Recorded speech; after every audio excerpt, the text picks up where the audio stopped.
Another point of concern for us is illegal trade and bogus recycling schemes that do not provide the environmental benefits they claim and in fact encourage illegal dumping or uncontrolled incineration in some territories. We call on all countries to commit to the application of BAT-BEP on their territories and also to regulate their industries and their companies engaged in trade to ensure that whatever product is moved around doesn't end up being dumped or being burned illegally to create more problems for the world as a whole. Another point of concern to all of us in this room, in this world today, in this year, 2022, is war. War is having an impact on the choice countries are making in relation to energy sources, but it is also affecting the movement of materials and raising the risk of dumping. And we as a country are concerned because we are also expediting plastic products. And I must tell you, our main market for plastic products during the past year was Ukraine. International shipping and movement of products is a concern. And the question we ask is, are we in the end not displacing more products and generating more emissions through the trade of recyclables? Should we not move recycling closer to the point of generation or where the waste is being collected? More widely, Seychelles is challenged, and it's good that we have UNODC in the room with illicit movement of products, including drugs, in our region. The vast area which we are trying to control could hide many things and could mask activities that, when measured, are found to impact environment and climate. I would thus end by saying that the subject of plastics can be addressed locally, but to really see major results, we must work as partners across disciplines and also across regions. I thank you.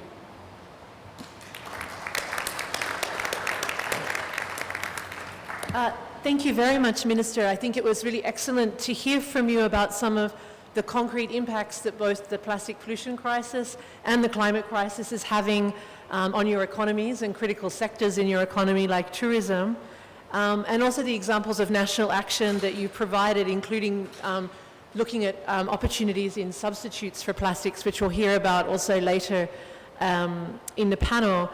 I think it was also really useful that you raised the issue of the particular challenges facing small islands, including in relation to the lack of domestic capacity to manage waste, and the results, and that how this results in landfilling, which also, of course, has tremendous carbon emissions. You also mentioned the issue of better standards for plastic products and their climate impact, which I'm sure some of our other colleagues will come back today, and also the importance of recycling schemes being credible and environmentally sound. So without further ado, I'll move to our next speaker. Our next speaker is Ministro Gustavo Manrique, who is the Minister of Environment, Water and Ecological Transition in the Ministry of Environment, Water and Ecological Transition in Ecuador. Minister, you have the floor. Thank you. Thank you very much, Your Excellencies, dear panel.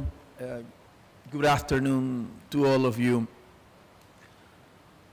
This meeting will last more or less 1 hour, and according to the data we have of plastic consumption, by the end of this meeting, the world will have consumed 60 million bottles worldwide. So, in 1 hour. So it's 1 million bottles per minute. So if we focus in the data that we're able to visualize, I think it is important. So it's an amount, and only 9%, let's say 10% of that is recycled.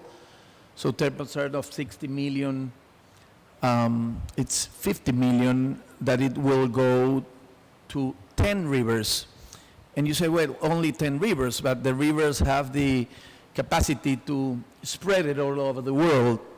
And I want to share some data specifically from Ecuador, but we are talking in a lot of panels about these numbers, the immense numbers of this contamination, but I think that we have to focus for regular people, for the citizens, in the why, you know, and I think we're not we're not talking too much about why doing this. I learned recently that 1 every 2 breaths that we breathe, the oxygen comes from the ocean. So it is very important to have safe oceans, sanos, how do you say, sanos? Healthy oceans, in order to have good air to breathe. The other thing is that, so if we don't want to breathe microplastic, we have to take care not only for Earth or the Amazon that we have heard plenty years ago, the lungs of, or the lungs of the world, but the oceans as well. The other why is that 25% of the proteins worldwide come from ocean. So, okay, we already talked about the air, we don't want to breathe microplastic, so we have to take care of the ocean, but as well, if we don't want to eat plastic, Ghada said that by 2050, it will be more plastic than ocean. And 25% of our protein is coming from there. So food and air. So the why, it is really important, you know. I think we're not that clear because we see this immensity of the ocean. And I have heard sometimes that the ocean have the capacity to clean, you know. So that's not true. And the third thing that you mentioned as well is all the fossil fuels that is consumed to this. So climate change, temperature worldwide, it's also a threat because single-use plastic, it is a threat, but not the plastic as well, but the contamination as well. So I want to share some things that we have done in Ecuador that we feel very proud of these public policy efforts. And I'm going to mention it very, very fast. The first one is that, for me, it's an honor. We feel proud to mention that Ecuador, a small country, we have a national circular economy law that is applied quite well. We have some opportunities of improvement, but we have the national circular economy law. We were the first country in Latin America to approve a national law of single-use plastic prohibition and regulation. The main cities, Guayaquil, Quito, some of Manabí, they have subnational laws or ordinance that regulate and prohibits single-use plastic consumption. Galapagos, we have a local program that is zero plastic consumption. So it is banned, the plastic in Galapagos. We have another law that it's very good and we feel proud to have it, that it's the redeemable plastic PET consumption, plastic PET bottle consumption, that we tax that bottle with 2 cents. So if you're the consumer, you can go to a certified place, give the bottle, and they give you 2 cents. And the government, it is more complicated, but I'm simplifying the explanation, give you the 2 cents if you're the picker, okay? So we have that law. And that law in a developing country, in my country, you can have a lunch with $2. So if the kilo, it's in 20 cents, if you recycle 20 kilos, you can have lunch. So I dare you to go to Ecuador and try to find a PET bottle in the street. You won't find it. It's like finding 2 pennies in the sidewalk. So we have we need to improve some things because we have illegal, because we create a market. So now neighbors from other countries are bringing waste. But it was not created for that. It was created for local consumption. We have a prohibition of importing plastic waste unless you prove that you don't have enough material to produce new products. I have some other examples of the effort that Ecuador is doing. But even though that, I'm the Minister of Environment of Ecuador, but I have another hat, which is I'm the President of Galapagos National Park as well. So I know the numbers that I'm going to share is that even though 1, 2, 3, 4, 5, 6, 7 efforts we're doing locally, Galapagos is an oceanic archipelago. We pick from our coast 83% of plastic waste from other continents. 83%. We pick from Galapagos coast 16% of plastic waste from Ecuador continental. And we pick 1% from different type of plastics from the own Galapagos. So, what this says is that we have local problems that only with global agreements they will be solved. It doesn't matter what we do. It doesn't matter what some do. We all have to do something because, and I bring Galapagos example because I think that you feel that the Galapagos is yours as well. I think everybody is in the bucket list to go to Galapagos. It's the theory of evolution of Charles Darwin. Everybody loves Galapagos. So we're doing a lot of effort, and we are going to do more. So I have one suggestion and one request. Just before that, in the next month, we are going to create a honorific distinction for the fishing fleet. We have the biggest fishing fleet in the Pacific East, tropical. The biggest fishing fleet. So in the next month, we're going to have, under a ministerial agreement, we're going to have a EPR, which is extended produce responsibility, but in this case, we have the first stage is going to be an honorific for the fishing fleet to recycle the ropes and nets, and they have to report us. And we hope to get to zero from what they report of the importation of that materials necessary for the fishing and what they waste. You know that they have environmental plans they report to us. So we're going to come out with that in order to, but again, it doesn't matter the efforts we do as Ecuador, it doesn't matter the efforts that some are doing, we all have to do something. So, with this INC, I have one suggestion and one request. The suggestion is that we are gathering 3 times a year, 4 times a year in different COPs, UNGA, Davos, and it's more or less the same people that we get together. I will really, and the planet can't wait.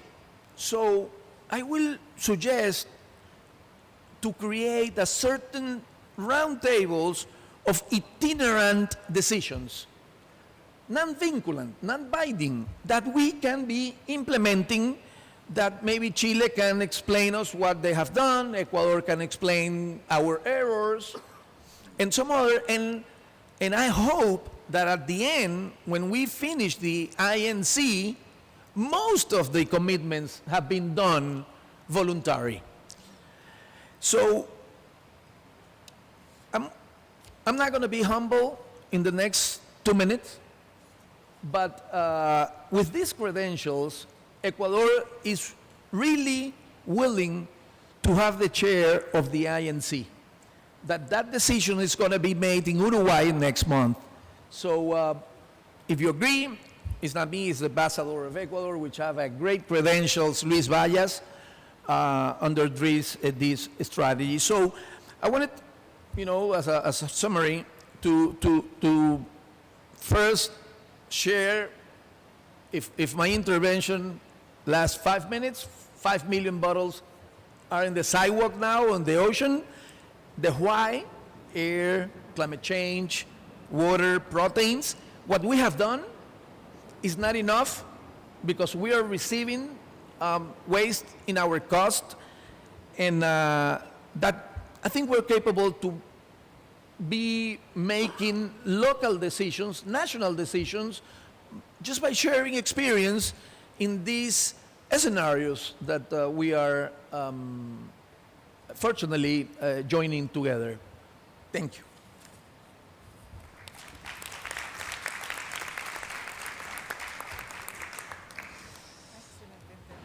Thank you so much, Minister, for a really inspiring review of what can be done nationally. At the same time as we need international cooperation, I think you've really underlined the fact that even international cooperation will rely on national action and countries can get on with things. You've talked about a national circular economy law, a national law regulating single-use plastics, zero plastic consumption in Galapagos, special provisions for recycling PET, prohibitions on imports of plastic waste, and also your efforts to tackle plastic fishing equipment as well. I mean, I think it's a really exemplary effort of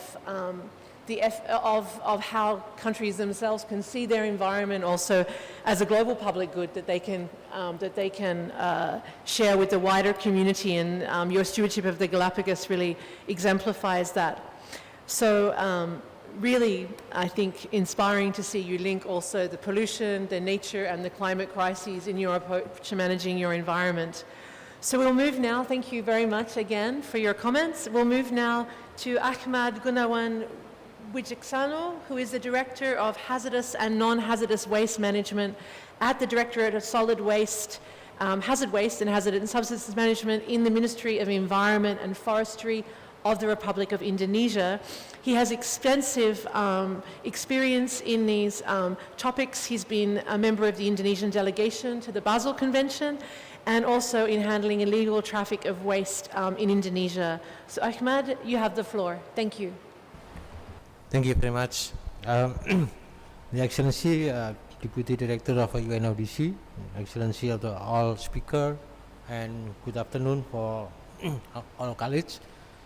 Here I want to explain a little bit, sharing with you regarding with our experience in the combating of the illegal of plastic, and also with our data, you can see the some of our problem for why we still import for the raw material, especially for plastic. And first of all, before I go to the background, actually that I would say mention here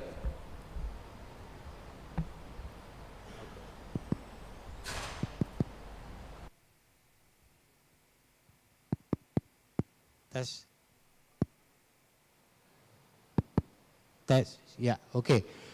Before go to the background in on this slide, I will mention from the national regulation, national law. In our national regulation, actually is prohibited if we import the waste or even hazardous waste.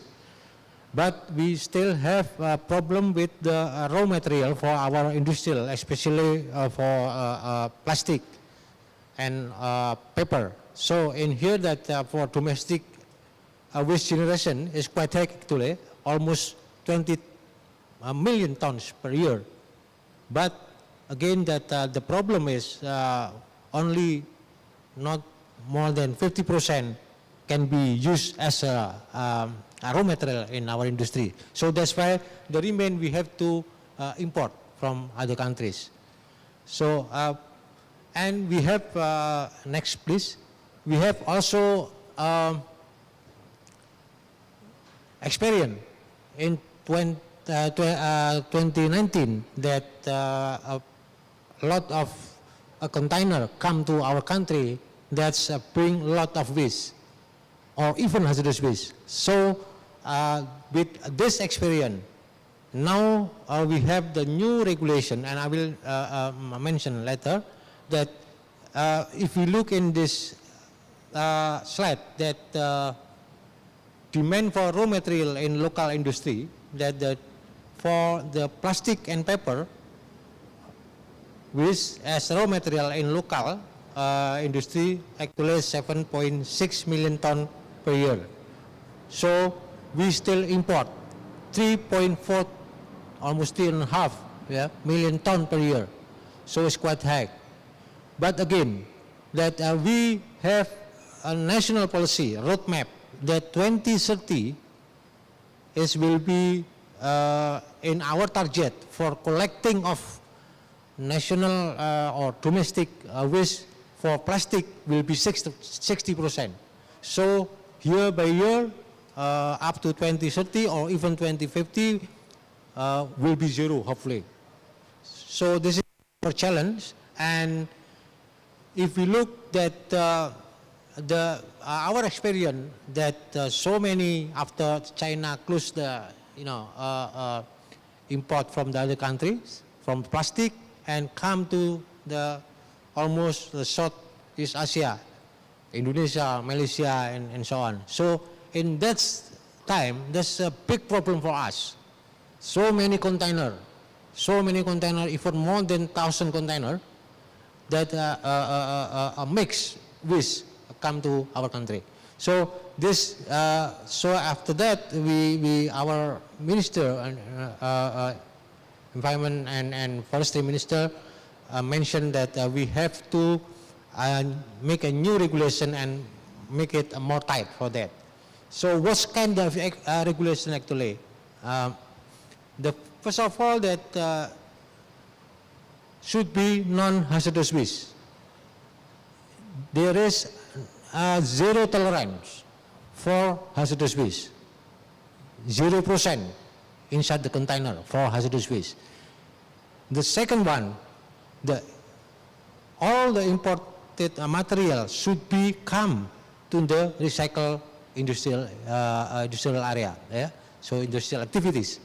It's not to be dumped or something, or to be disposed. So 100% should be as a raw material. And then this is the third, that's the new one. This is the new one. The registered exporter. So all the exporters should be registered in their country and then legalized by the representative of Republic Indonesia in the original country. So with this is quite effective right now. So now it's getting better and better. After number 3, we applied in our national law. And the last one, the fourth, is company that have producer-importer identification number. So only importer cannot do that. So they have to have a certain device or certain activity to make a recycle, to be the plastic, new product, whatever. Yeah. And if you look the right side, in the right side, waste condition, there are 4 items that should be complied for this. First of all, not from landfill activity, because this is bring the quite a big problem if there is some mix with the other waste. And the second one is not mixed with the garbage, of course, and not contaminated, so zero tolerance for the hazardous waste. And the last one is homogeneous. And then we will see how the example of the picture, what's kind of our implementation of national law. So this will getting better and better after we implement the new regulation of the combating of illegal plastic traffic. So this one, this is in the left side. Of course, this is clean. You look the homogeneous, and the other side is, there's a big problem with that. There's so many waste mixed with plastic. So that's why we bring it back to the original country. And actually, there are 3 items for combating illegal traffic for plastic waste, and also as a raw material. This is, first of all, we have to make a stronger of the national law. Of course, this is the first requirement, and then the second one is enforcement activity in our national area, and the third one is the international cooperation. So we have a Basel Convention that has quite effective to reduce the illegal traffic, also in illegal traffic of plastic. So this is our roadmap. Our roadmap up to 2030 that in so many scenarios actually, and we learn by learning by doing that we in the previous years that so the ultimate will be 60% of 2030 collected waste in our domestic waste in national area, and then this is will be bring it to the for recycle, and then this of course will be reduce the imported number of plastic waste in our country. And there is also important or maybe interesting question that is there any correlation with the reducing of greenhouse gas? Maybe I can answer that absolutely yes. Why? Because so many positive point of view that can be take from the collecting of raw material as a raw material from the domestic waste in industrial activity. So in our NDC, that waste, we have 5 items actually, forest, industrial, energy, and transportation, and the last one is waste. So waste also contribute in our NDC to reducing of the greenhouse gas. It's not many actually, but still they can contribute. If you compare the forest is quite big, but waste still can contribute in our NDC. So that's why we also account that how much actually for the from this issue can reduce our greenhouse gas. So in the total, it will be 14 million ton carbon dioxide for the unconditional target, and the conditional target will be 50.5 million ton carbon dioxide equivalent. So this is quite big if we can do with the best way of the collecting of raw material in the domestic. So excuse me, yeah. my apologies, we have to get to the end so that we have time for the other speakers. Okay. If you could wrap up, thank you please. Thank you. Yeah, so this is the last slide for me. Yeah, you can see that for the CM1, 40 million ton, and for the CM2, there's 15.5 million ton.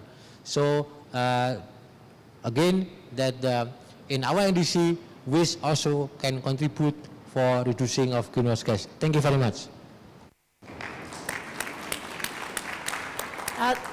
And thank you very much for the excellent national examples, and for specifically for linking the plastic pollution challenge to your NDCs and the efforts that you're making there to promote mitigation through new approaches to managing domestic solid waste. So I'm now going to turn to Mr. Nicholas Hardman Mountford, who is the head of Oceans and National Resources at the Commonwealth Secretariat. Please, you have the floor. Thank you. Is that coming through okay? I just, first of all, want to acknowledge the great, presentations by the government representatives here who've spoken so far, and the ministers. Look, it's so great to see this action being taken by countries on such an important topic. Maybe this audience is a bit too young, but I don't know if any of you remember the film The Graduate, and that famous line where Dustin Hoffman's lead character, Ben, is at a party and gets taken aside and told that there's one word for his future: plastics. With 350 million tons of plastics being generated a year, and that increasing year on year, that could still be said today as it could in the 1960s. You referred in the opening remarks to 6% of oil production going to plastic. By 2050, at current rates of growth, that will be 20% of all oil consumption is going into plastics. So, you know, this is a large use of fossil fuel, large use of oil. Does that translate it into emissions? Not directly, but there are a number of ways that plastics really contribute significantly to emissions. And I think that this is a point that really needs to be brought home at this conference, and just seeing how in Indonesia you're building that into your nationally determined contributions is a key point I think we need to take away from this.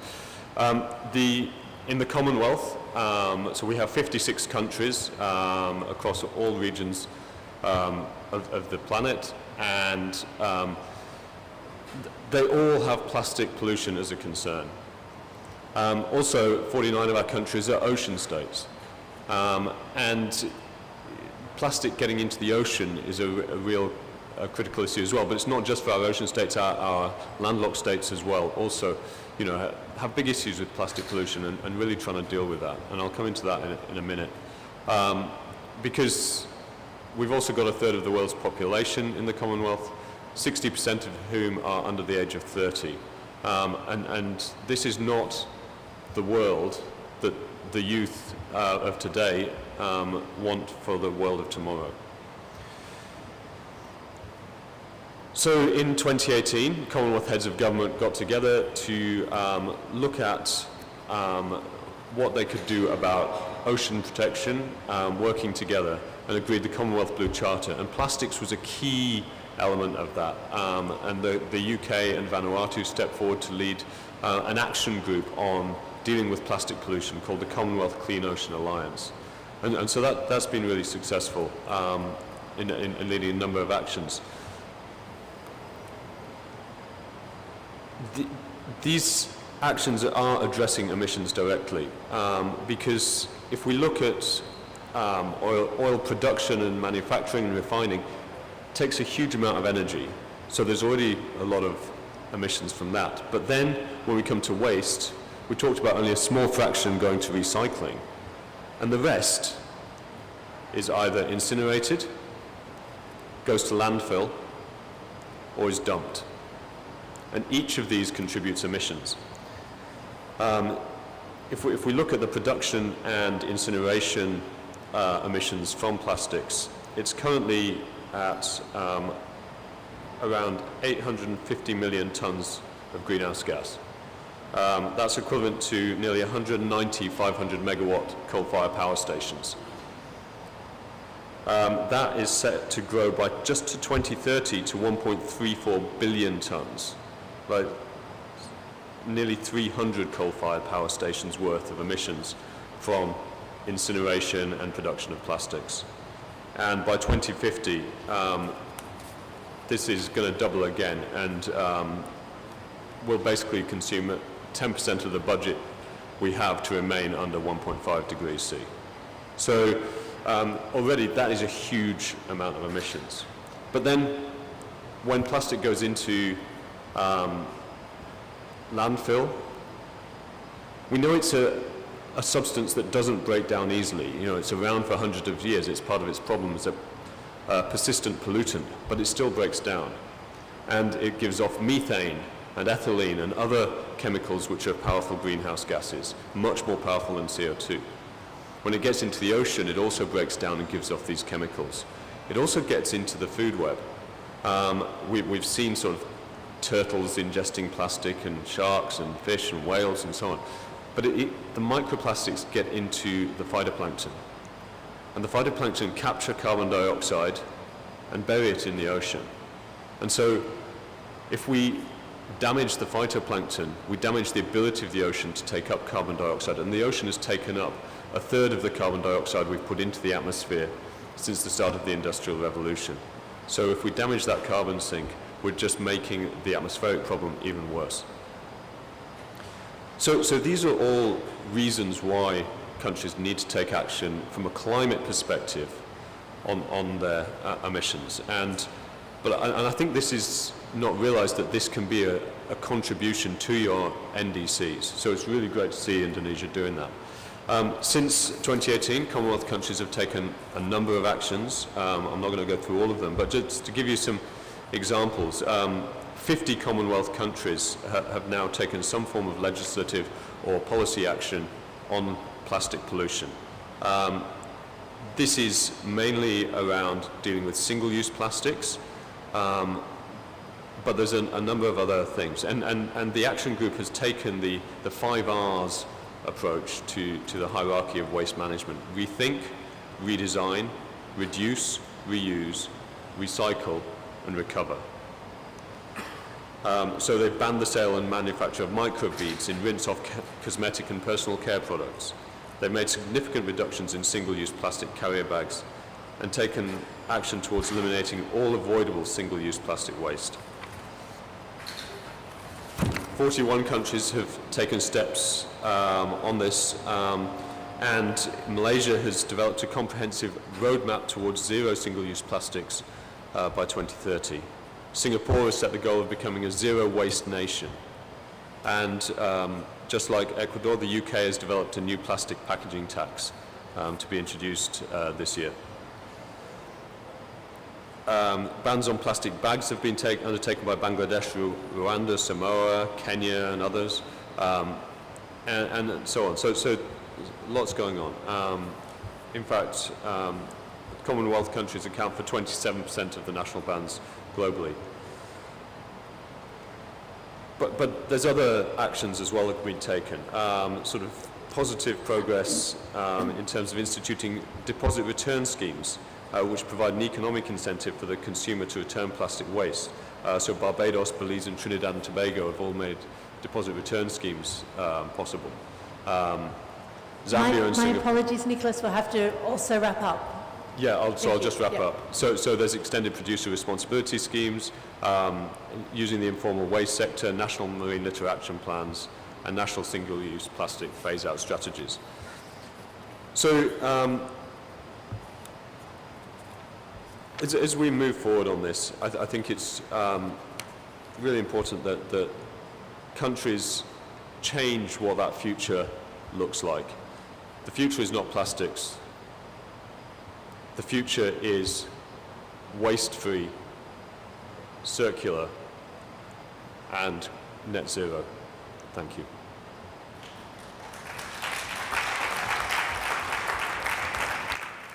Excellent. Thank you very much, Nicholas, also for the very specific examples of country actions and for making that very explicit link between efforts to address plastic pollution, the circular economy, and net zero commitments together. So now you've heard many of the different country experiences and policies and priorities. Now what we want to do is move to the second part of our panel, where we'll get responses and proposals and examples of work being conducted by different UN agencies and international organizations in response. So I'm going to turn firstly to Mr. Carlos Martin-Novella, who is the Deputy Secretary of the Secretariat of the Basel, Rotterdam, and Stockholm Conventions. Thank you very much, Caroline. Excellencies, ladies and gentlemen, my name is Carlos Martin-Novella. I'm the Deputy Secretary of the Basel, Rotterdam, and Stockholm Conventions. Today, I will focus mainly on the Basel Convention on hazardous waste. This is a legally binding multilateral environmental agreement which, inter alia, first establishes that wastes are to be disposed or managed as close as possible to the place where they are produced.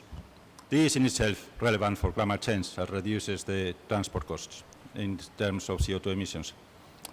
Secondly, the waste should be treated in accordance with environmentally sound management, recognized practices and guidance. And third, the transboundary movement of some wastes are subject to the prior informed consent between the exported and imported country, and is subject to the certification that will be treated in accordance with environmental sound management practices and guidelines. And here I would like to make a small pause to reflect on what we mean then about illegal trade. We had this discussion in fisheries. There was a long discussion on is unregulated or is illegal. We had the same discussion on timber. And now I think that we are about to have the same discussion on waste, and in particular in plastics. There are some things that can be nasty, but not illegally necessarily, and there are some things that can be unpleasant, but not illegal necessarily. But whatever is decided and is defined as illegal internationally can be enriched in international legislation as such, and also in national legislation, lead to some penalties under criminal or civil law. And also, having in mind in particular that we are talking about plastics waste that is very much linked to international trade, the role of multilateral agreements in defining what is illegal or is not illegal, and therefore being enriched in national legislation is very relevant. On this basis, the traffic of some types of waste can be considered as illegal under the Basel Convention, and this has an impact on climate change. We are here, all of us agree, that plastic pollution is recognized as a serious environmental problem. We heard several remarks on that. And plastic pollution negatively affects biodiversity, fisheries, tourism, local societies and economies. Microplastics can be found in our food, water, and even in the air that we are breathing. Furthermore, plastic waste, which is the culprit for plastic pollution, if not managed appropriately, have far-reaching adverse impacts on human health and the environment and exacerbate climate change. As I said before, the shipping of plastic waste around the world contributes to greenhouse gases emissions produced by transport. And by eliminating the illegal shipping of plastic waste, we can minimize the emissions produced by the plastic waste business. Carbon emissions from waste disposal are increasing because of the expansion of energy from waste incineration plants. But this is far from only implications of plastic waste and climate change. Growing generation of plastic waste contributes to the challenges, as the partial combustion of plastics releases black carbon aerosols, which may have as much as 5,000 times the global warming potential of CO2. Partial combustion can be the result of facilities with insufficient controls. It can also be the result of informal operations of open burning or accidental fires at the control or uncontrolled landfills. This is particularly relevant in some continents. We know that it's a serious problem in Africa, the open burning of waste and plastic waste in particular, affecting climate change and human health. Developing countries in particular face challenges as setting up a system for the environmentally sound management of waste, including collection, separation, reuse, recycling, resource recovery and disposal, is already a complex enterprise. The Intergovernmental Panel on Climate Change, through its contribution to the 6th assessment report by the Working Group 3, highlighted that the collection of plastic waste for the primary feedstock can greatly reduce the total greenhouse gas emissions. Moreover, the countries have been facing a tsunami of imports, which added a significant burden to the systems, and in some, if not many cases, ended up by dumped or land into the sea. Trade in plastic waste until recently was mostly unregulated, as mostly taking place as non-hazardous and thus outside the scope of the Basel Convention and the control of competent authorities by parties concerned. But in 2019, the parties to the Basel Convention have taken swift action, and since the 1st of January 2021, all transboundary movements of plastic waste that are either hazardous or require special consideration, for example, mixed and sorted plastic waste, must be controlled.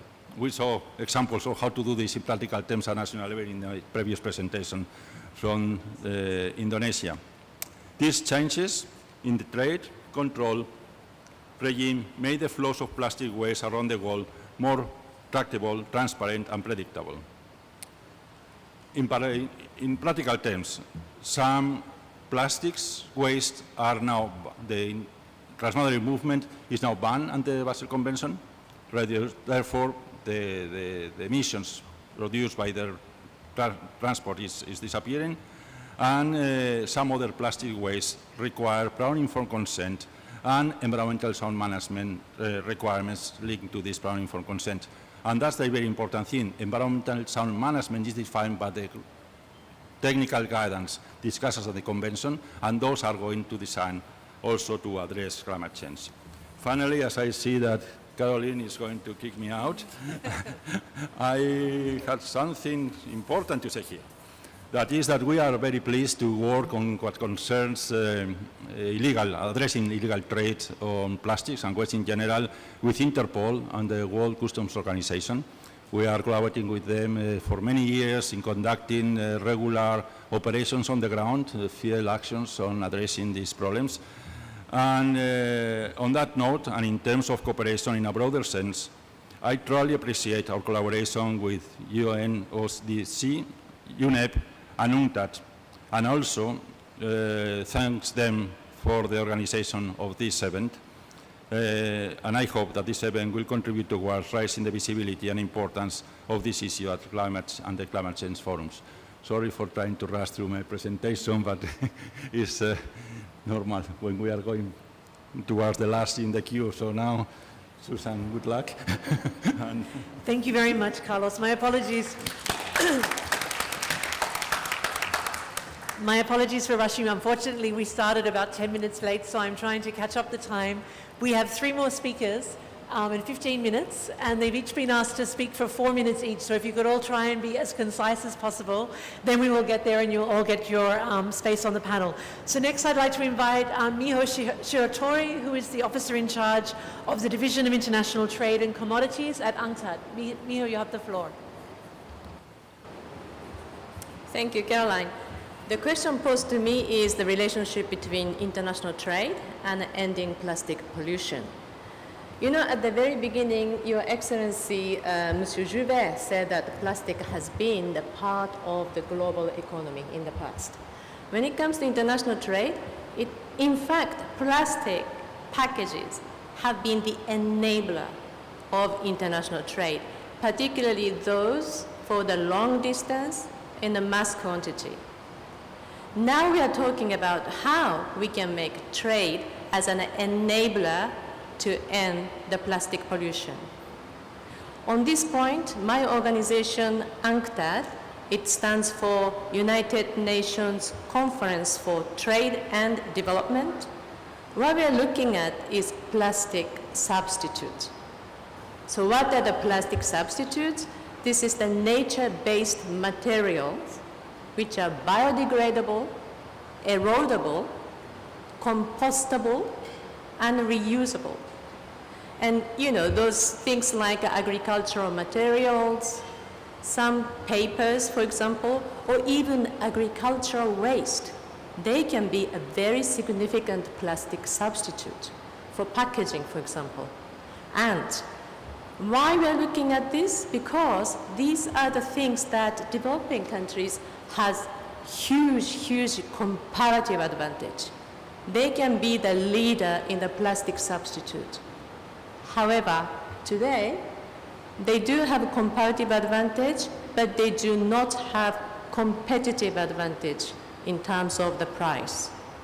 And now we are thinking that here is where trade policy can come in as facilitating the production and export of these plastic substitutes of developing countries, and particularly the least developing country and least developed countries, the LDCs, because they are the ones who really have a gigantic opportunity to take the advantage of plastic substitutes. Now, trade policy, I will not go into too much of the detail. One of the things that you have explained as the Indonesian decree number 20 of 2021 is controlling the imports of plastic waste. We are also thinking of the trade policy in terms of something that would enhance the export of plastic substitutes. That could be through the reducing the tariffs on the specific products. It can be at the multilateral level under WTO. It can be done within the regional framework. It can be done within an inter-regional framework of the South-South cooperation. We also have to look at not only tariffs, but so-called non-tariff measures. You know, when you are exporting something, you have to abide with the quality control, quality standards of importing countries, right? It is very important for the consumer protection. But now, if you don't have specific technology or financial or capacity, it might add up as the cost of the export and trade. Now, we are really thinking that in addition to setting up the trade policy, this should be a part of sort of integral framework of, for example, Paris Agreement Article 10 on technology transfer, or Paris Agreement Article 11 on the capacity building. You know, this is the moment that we don't treat trade policy independently, but it's a part of the long-term objective of ending plastic pollution and resulting in a much lower level of the CO2 emission. So Nick, you said that the future is not plastic, and we think that the future is plastic substitute, and trade can really help this transition. Thank you very much.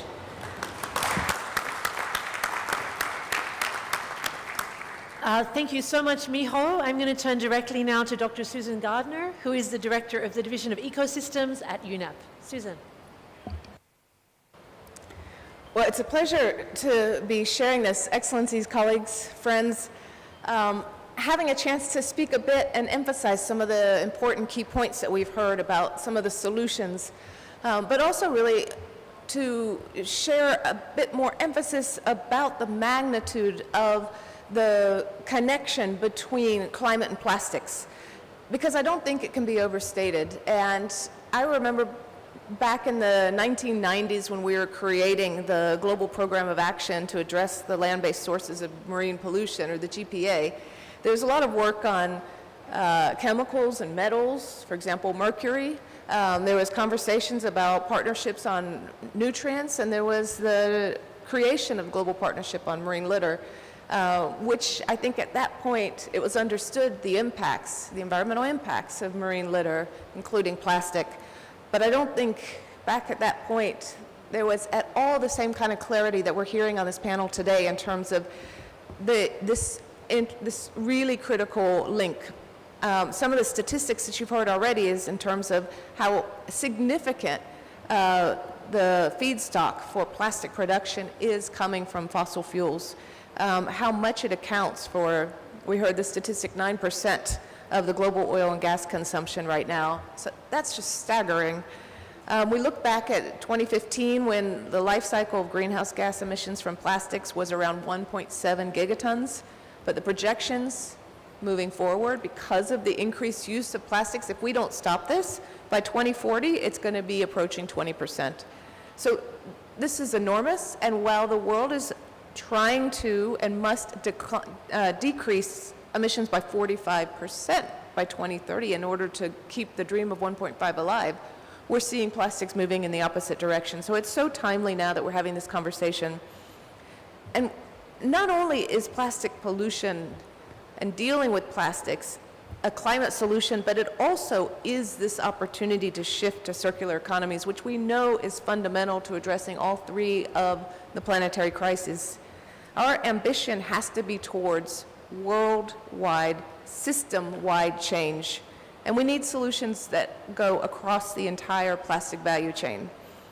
We need to see leadership from the oil and gas sector and their petrochemical partners, as others have indicated, to ensure that there's shifts in plastic production.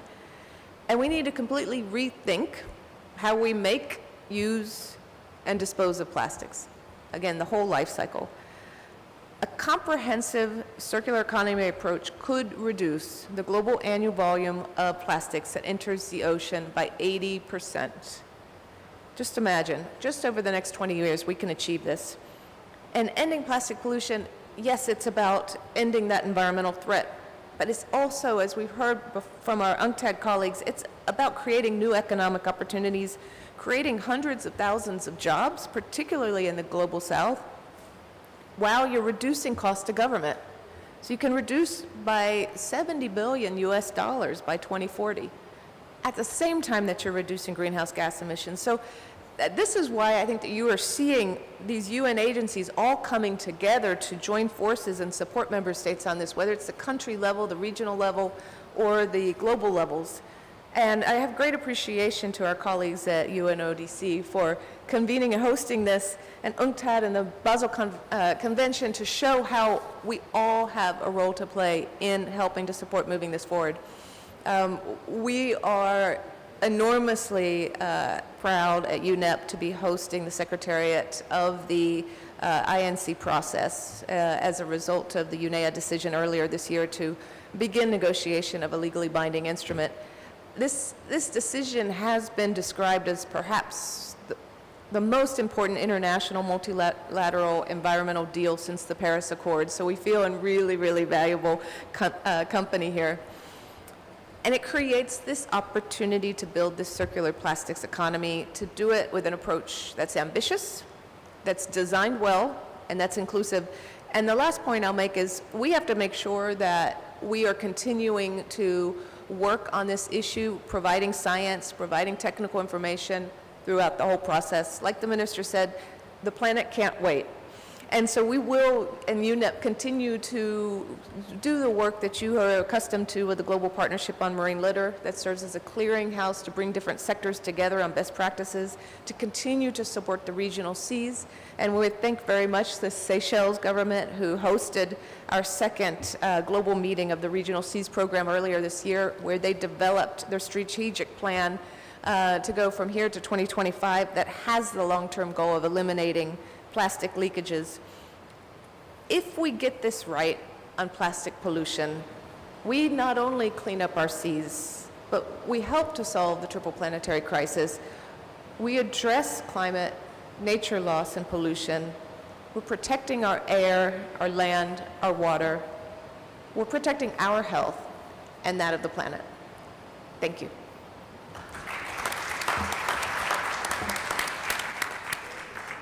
Thank you very much, Susan. So it's now my pleasure to introduce our final speaker, Mr. Eiko Lim, who is the Director of the Trade and Environment Division at the World Trade Organization. Don't panic, Ho. I'm going to give you your whole 4 minutes and then do a very rapid 1-minute wrap-up at the end. So please, Ho, you have the floor. Well, thanks very much, Caroline. I'm in a bit of a dilemma since the next event is also an event by WTO. So either I speak longer and take time from the next event or speak shorter. Anyway, why is the WTO here? I think that's the first question. And here I have to make it very clear that, and I've heard it from the different panelists, the excellencies, and also the fellow colleagues, that we find that trade has too often been the missing piece when we talk about global environmental challenges. So we are here to change that, essentially. My Director General made that very clear at the Leaders Summit that preceded the last few days. We have launched our report on trade and climate change, and I will make a link to this, to plastics, and that link is easy to make because all of the speakers here have already made it. Essentially, you cannot deal with the plastics challenge by looking at it in terms just at the end of the supply chain, in terms of waste. You have to look at it about what happens before that.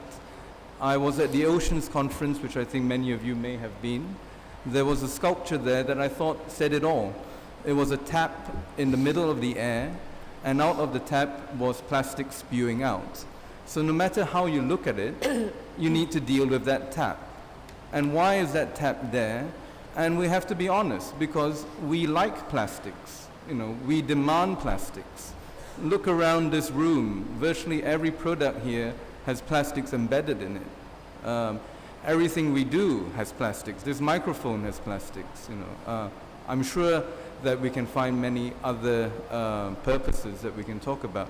But unless we fundamentally address that challenge, it's hard to make the change that excellencies have all spoken about, the need for a global architecture to tackle the plastics challenge. Now, of course, in the 3 minutes that I have, I'm not going to be able to tell you what that global architecture is, but I can tell you what is happening. I mean, many good comments have been made about what could, what should, and how do we move forward.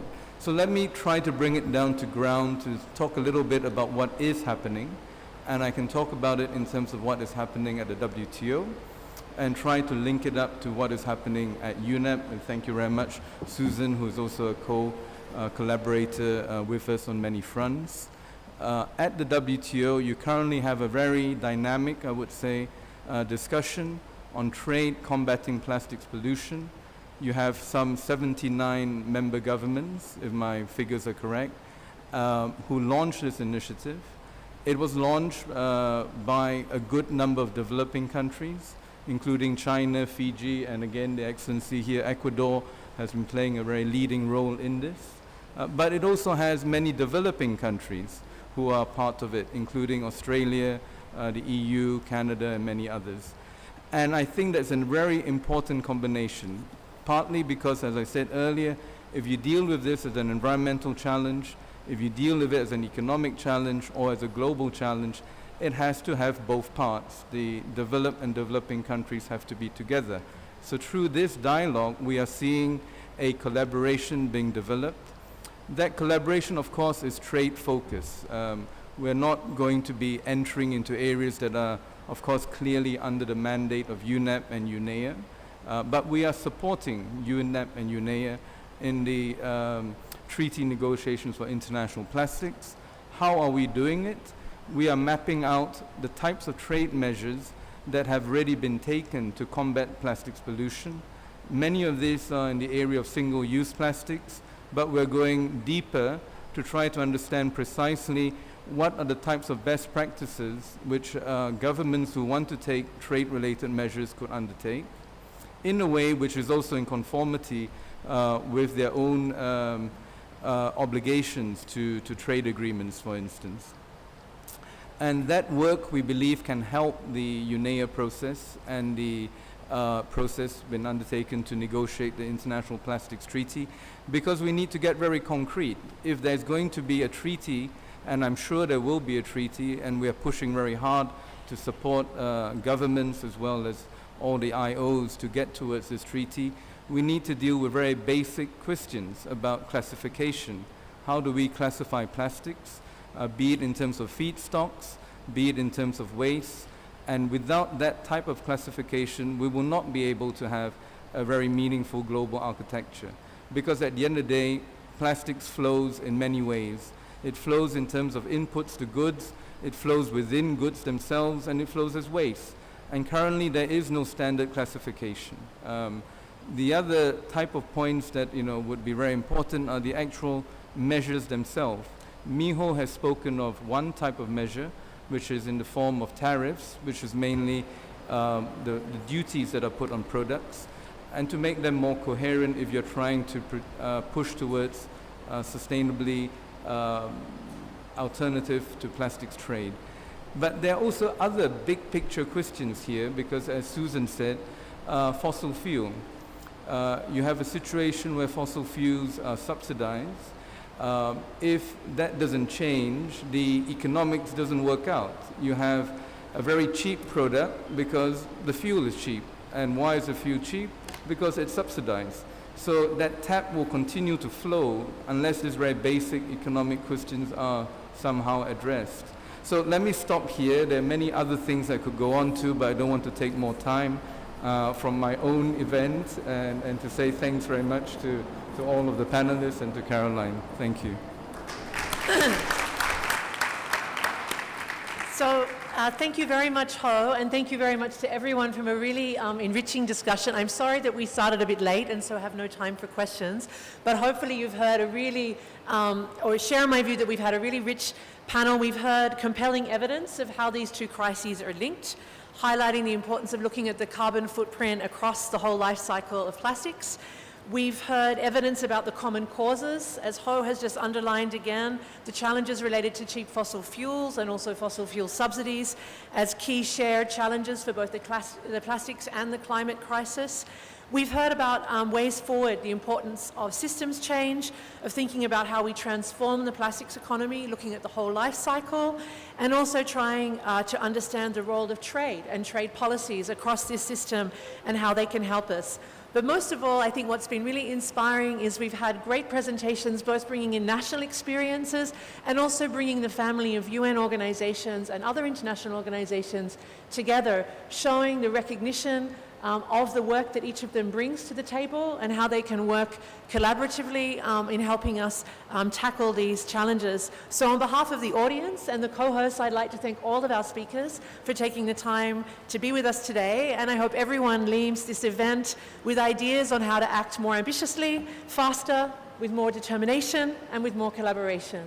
Thank you.